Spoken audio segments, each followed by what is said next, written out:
As hockey players, we put so much attention into what equipment we use and why. With our skates, with our sticks.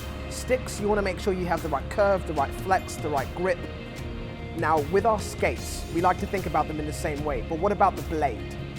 The blade should be just as important as our skates and the stick, because we need to make sure that we're able to optimize our performance on the ice, regardless of what ice conditions that we have. Now, profiling allows us to change the radius of the blade. So in other words, you're able to alter how much of your hockey blade comes into contact with the ice at any time during any situation of play. Now, the more ice contact you have with your blade, the better stability that you're going to have, which is going to equal the better control that you have. Think about it as your grip on a stick. If you're not holding your stick very tightly, you don't have very good control over it.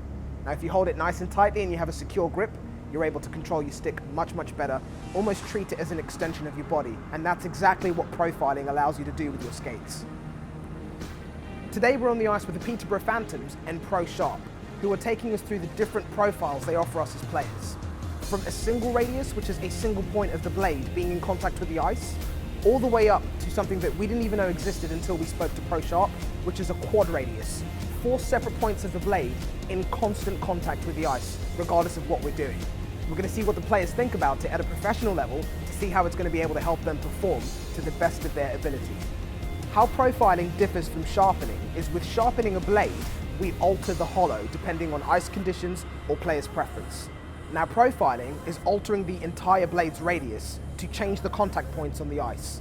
Again, we're able to adapt this, exactly the same as sharpening your skates, to different kinds of players. So depending on how they play, how they perform, what type of skater they are, you're able to find a radius that's going to help them excel on the ice. When we break down the sections of a hockey blade or runner, starting from the toe end, the first section is referred to as the acceleration zone. From there, it's the mobility zone. Next is the speed. Lastly, the heel is the stability zone. Changing the length of any one of these zones will have a massive impact on the feel and performance of a runner for the player. The biggest advantage with profiling a blade is because you're able to adapt or increase the contact points between the blade and the ice. Traditionally, if you have quite a deep sharpen, so the blade really digs into the ice, which means you have to put more effort into every stride, using more energy, getting fatigued quicker on the ice. With profiling, increasing the contact points with the ice gives you better control, better mobility, better acceleration, which means that you're then able to reduce the depth of your sharpen. So in other words, you're able to go for something a lot more shallow, which means you're going to be using less energy to produce the same power, same speed, preventing you from getting fatigued quickly on the ice, helping you to perform better using less energy. The best way to think about profiling is think about a race car on a racetrack. Depending on what car it is, what conditions it's driving in, you change the tyres to fit the conditions. It's exactly the same as your blades in profiling. Depending on your style of play and the conditions and the way that you like to move on the ice, you profile your blades accordingly. Our blades and our skates are the most important piece of equipment we have on the ice.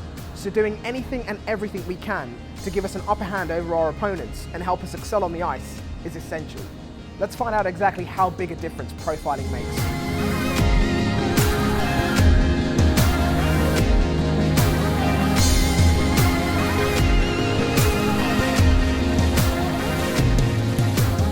I tried number 1 and it felt okay. It wasn't much different to my normal one. It felt a little less grippy. Number 2 was way less grippy, so when I'm coming out of the corner and pushing off, I find my feet are slipping behind me more than just gripping into the ice and being able to go quicker. I felt it affected my speed quite a lot. But radius 3 was the best one by far, so far, because when you come out the corners you get the mixture of glide and grip at the same time. Your stops are good and the tight turns are really sharp. It does make a massive difference, much more than what I thought it would. I thought it'd just be like another blade on your foot. You might feel a bit different going over crossovers, but it really does make a big difference with your speed and tight turns and stops, definitely. Yeah, so obviously we've tried the single radius, the double radius and the triple radius so far. For me personally, the triple radius was my favourite. In comparison with the single radius and the double radius, the triple radius felt like when I was tight turning I had more traction. Also when I was accelerating, I felt like I was going faster as well. I didn't actually know anything prior to tonight. I just thought you just got your skate sharpened, like half-inch, 8/16, 7/16, so I'm not really sure what they actually are anyway. So that shows how much I know. So yeah, I think after tonight, I think it's really important. It can help me as a player probably quite a lot, because I had the fastest, so hopefully any advantage I can get, I can maybe try and get it through this. With skates, sometimes you want to do something, you don't turn as tight as you want to turn, you don't pivot as fast as you want to pivot, but like so far with the Radius 3, you actually like, you're in more control and you want to do something, it does it easily, and there's, I don't know, it eliminates space, so to speak. Right, yeah, so now obviously we're going to go back out, we're going to try the quad radius, so hopefully that'll be even better than the triple radius. I just tried out the full radius, which was interesting because at the start I found it a bit confusing. There was quite a lot of different feels to it, and then once you have a few laps, it was the best one by far. I like the quad. I didn't think it was as good as the third.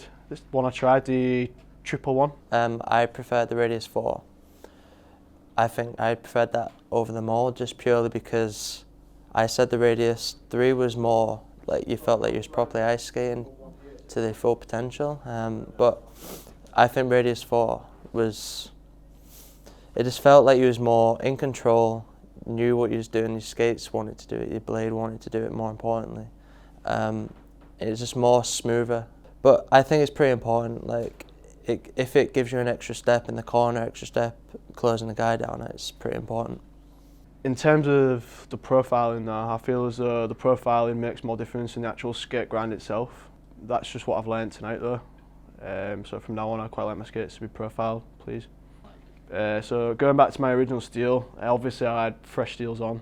Going back to my original steel, which isn't a fresh steel, it wasn't a very nice experience.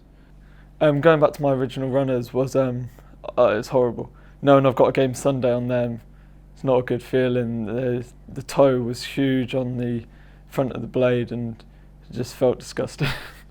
Currently, 14 NHL teams utilise Prosharp Profiling. This isn't something that's just for the pro players.